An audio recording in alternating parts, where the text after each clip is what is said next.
Recorded Books presents an unabridged recording of Dark Genius of Wall Street, The Misunderstood Life of Jay Gould, King of the Robber Barons, by Edward J. Renehan, Jr., narrated by George Wilson. This book is copyrighted 2005 by Edward J. Renehan, Jr. This recording is copyrighted 2006 by Recorded Books. Though reviled for more than a century as Wall Street's greatest villain, Jay Gould was in fact its most original creative genius.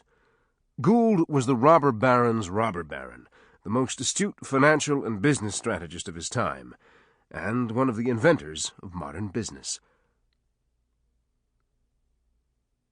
And now, Dark Genius of Wall Street. Preface. In mid-December 1892, the banker Jesse Seligman gave an interview to a reporter for the New York Tribune.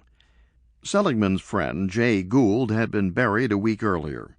He described the dead mogul, whose empire had included the Western Union Telegraph Company, the Missouri Pacific, the Union Pacific, and the Manhattan Elevated Railroad, as the most misunderstood, most important, and most complex entrepreneur of this century. Seligman said he found it ironic that Gould was always cast as the archdemon in any telling of the nation's recent financial history.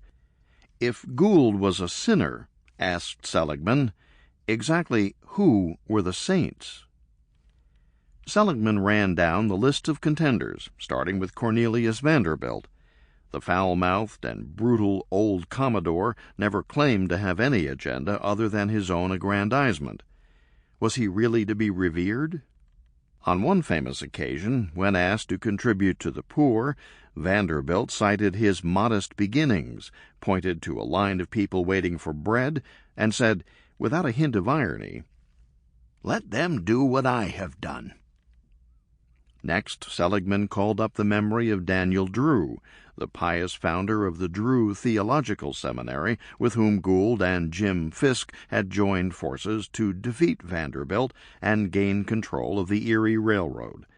The Bible-thumping Drew had started his career herding cattle across the Alleghenies in the late 1820s, and then brought his habits as a drover to Wall Street, watering stocks just as he'd always watered his beef. Was Mr. Drew really any better than Mr. Gould? Seligman asked. And what of John D. Rockefeller, the avid, competition-crushing monopolist whose exclusive freight contract... Sample complete. Ready to continue?